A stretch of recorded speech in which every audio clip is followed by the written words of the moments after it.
Começa agora o Gabinete de Guerra das Manhãs 360, à segunda sempre com a análise do historiador e investigador Bruno Cardoso Reis. Olá Bruno, bem-vindo, bom dia. Olá, bom Bom dia, dia. obrigado. Começamos pela Ucrânia. A Rússia colocou Zelensky na lista de pessoas procuradas pela Justiça. Em reação, a Ucrânia recordou que o mandado de prisão do Tribunal Penal Internacional contra Putin é real e executório em 123 países e diz que esta ação russa se trata de uma prova de desespero de Moscovo. Qual é a tua leitura, Bruno? Tendo realmente a concordar um pouco, ou seja, se quisermos, é simplesmente mais uma daquelas manobras para propaganda interna, porque, inclusive, aparentemente, isto foi tão bem pensado que até se esqueceram de indicar exatamente qual é o crime de que ele é acusado e qual é o artigo do Código Penal russo que ele viola, sendo que tudo isto, obviamente, é absurdo, não é? Estamos a falar de um chefe de Estado de um outro país que está em guerra com a Rússia, portanto. Quer dizer, a ideia de que ele está a violar o Código Penal russo não parece propriamente aqui uma coisa muito relevante, não é?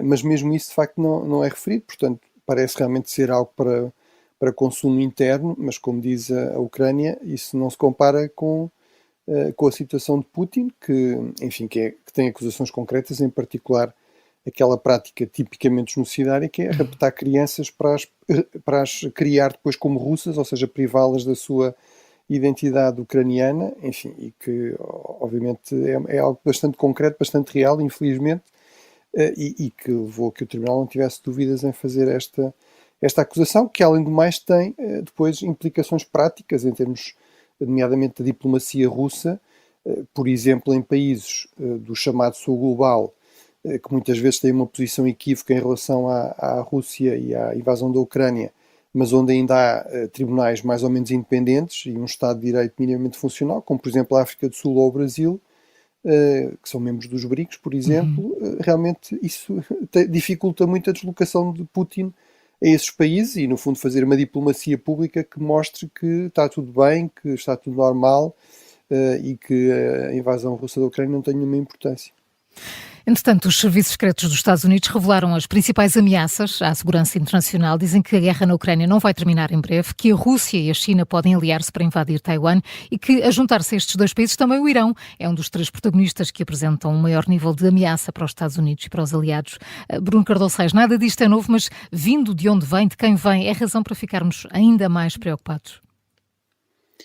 Sim, tivemos também durante o fim de semana uma reportagem de fundo do Financial Times, que é um órgão de informação credível, com base em informações de 3 serviços secretos ocidentais, europeus, a dizerem que há um recrudescimento significativo das ações de sabotagem da Rússia nos países europeus. Portanto, estamos a falar de guerra híbrida, portanto, não de ataques convencionais, de ataques militares convencionais contra países da NATO ou da União Europeia, mas no passado isso fazia-se sobretudo por via da desinformação, de interferências nas eleições, de ciberataques, muito raramente ataques, digamos, já com uma dimensão de pôr em risco vidas, de visar vidas, mas sobretudo quando se tratava de dissidentes russos, não é? Portanto, tivemos aquele caso, talvez o mais famoso de todos, seja o caso do Skripal em Salisbury, não é? Que acabou por vitimar uma pessoa britânica, mas agora parece que nas últimas semanas foram detidas pessoas na Alemanha, no Reino Unido, foi detectada também uma ação de sabotagem de comboios na República Checa, e portanto tudo isso mostra que realmente esta não é uma ameaça apenas virtual ou apenas na Ucrânia, é uma ameaça bastante mais real e ampla e corresponde realmente a uma agenda de uma série de potências autoritárias que cada vez mais se têm coordenado entre si, têm convergido entre si e posto de lado velhas divisões e velhas rivalidades para, no fundo, tornar o mundo mais seguro para autocracias, mas também isso significa menos seguro para democracias, mais ameaçador, mais conflituoso. São potências que não hesitam em recorrer a todo tipo de meios, enfim, umas mais do que outras, apesar de tudo. A Rússia e o Irão claramente apostam muito mais na violência, no caos, no conflito, porque isso lhes dá protagonismo e lhes permite tirar o máximo partido do pouco que têm para oferecer a nível internacional, que é armas, drones, milícias armadas, mercenários, etc.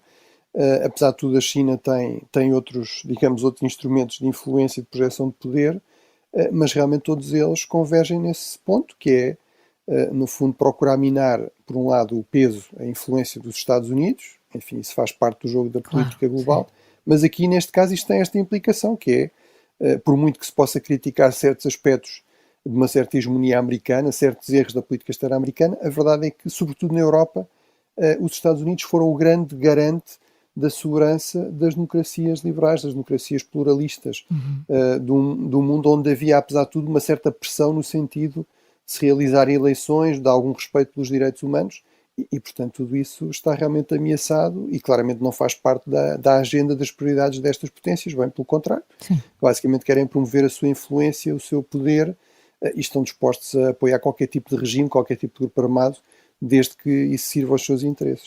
Falamos da China. Xi Jinping começa hoje em França uma visita à Europa. Também estão previstas deslocações à Hungria e Sérvia. Bruno, o que esperar deste regresso à Europa do presidente chinês? Bem, é significativo, são 5 anos, portanto é a primeira Sim, desde visita a pandemia, sim. pós-Covid, pós-pandemia. Significa que, apesar de tudo, a China não quer cortar pontos necessariamente com a Europa, aposta sobretudo em países que considera que têm maior autonomia estratégica, vamos dizer assim, começando pela própria França, que a China descreve nesses termos, como sendo uma grande potência, um membro do Conselho de Segurança, isso é um elogio na imprensa chinesa, no discurso oficial chinês, é um país que é realmente plenamente independente portanto, muitas vezes assume aqui uma postura, por exemplo, de crítica ou de divergência em relação aos Estados Unidos. O pretexto aqui também é os 60 anos do restabelecimento de relações. A cultura política chinesa também dá muito valor à história, portanto, em 1964, o general de Gaulle, lá está afirmando a sua autonomia face aos Estados Unidos, vai reconhecer a República Popular da China portanto, e obviamente é um protagonista central no contexto da União Europeia e, aliás, não é por acaso que a própria Ursula von der Leyen também estará presente, a convite de Macron, Sim.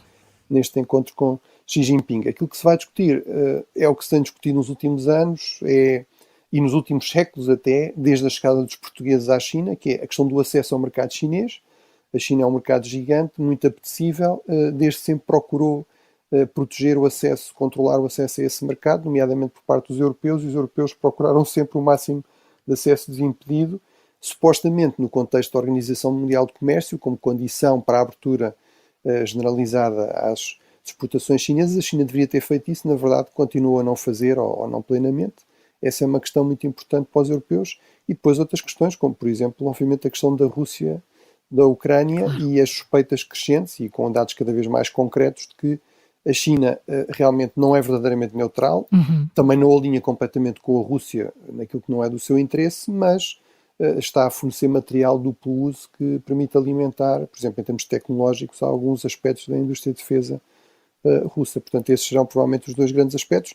Vale a pena recordar que depois Xi Jinping vai significativamente à Hungria e à Sérvia, ou seja, um regime abertamente iliberal de Orbán, que, enfim, procura manter relações estreitas com Putin, com Xi, com todo o tipo de ditaduras, mas que está no seio da União Europeia e muitas vezes funciona como uma força de bloqueio, de veto, que é útil a estas autocracias no seio da União Europeia. E depois a Sérvia, que tem criado também grandes problemas no contexto dos Balcãs, àquilo que é a estratégia europeia de estabilização e pacificação desta região. Entretanto, no Médio Oriente, Israel deu ordens para retirar a população e os refugiados que se encontram em Rafah. A indicação das tropas é de que esta ordem surge antes de um ataque. Para já, a ordem implica-se apenas à zona leste e não a toda a cidade de Rafah, mas onde, Bruno, parece cada vez mais iminente um ataque terrestre.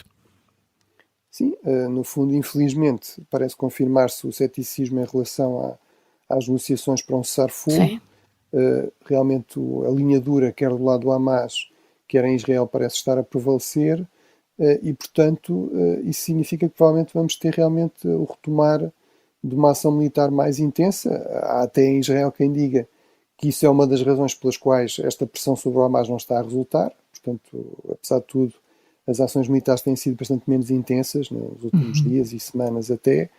Tem entrado mais ajuda humanitária e, portanto, há ameaças públicas. Portanto, não se trata aqui de fazer análise ou especulação de ministros do governo israelita mais à direita, como aquele senhor Ben-Gvir e outros, que ameaçam realmente deitar abaixo o governo se não houver um retomar das ações militares, digamos, mais intensas, mais musculadas, nomeadamente sobre Rafah, e portanto infelizmente parece ser essa a tendência que se está aqui a desenhar e a confirmar. Veremos se, apesar de tudo isto, significa que Israel vai levar a sério as pressões também, sobretudo da parte dos Estados Estados Unidos, do Unidos. Presidente Biden, para se isso acontecer, haver um real esforço para dar tempo e dar condições para a população civil que foi recomendado que se refugiasse em Rafah, agora se refugiam noutras zonas novamente. Bruno, este fim de semana o governo israelita aprovou por unanimidade o fecho da redação da Al Jazeera, da televisão Al Jazeera, detida pelo Qatar em Israel. Ainda não há detalhes sobre quando entra em vigor ou se será permanente, mas Bruno, numa altura em que o Qatar está a tentar ajudar a mediar um acordo de cessar-fogo entre Israel e o Hamas, que impacto é que isto pode ter? Israel acusa a estação de televisão de colaborar com o Hamas.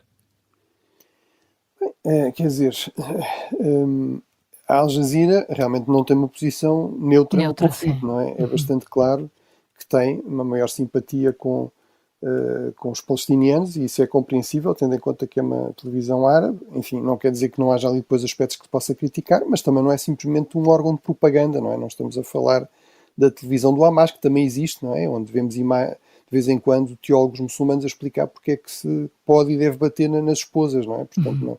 Isso é a televisão do Hamas. Apesar de tudo, a Al Jazeera não é bem isso. E realmente tem essa outra questão, que é o Israel precisa do Hamas para mediar este acordo precisa do Qatar para mediar este acordo com o Hamas, e portanto realmente isto podia ser lido como uma forma, digamos, de mostrar algum serviço à ala mais à direita do governo, até para ganhar margem de manobra em relação ao acordo, mas não parece que será esse o caso, e portanto parece ser no fundo aqui uma espécie de queimado de pontos, inclusive com o próprio Qatar, de pressão adicional.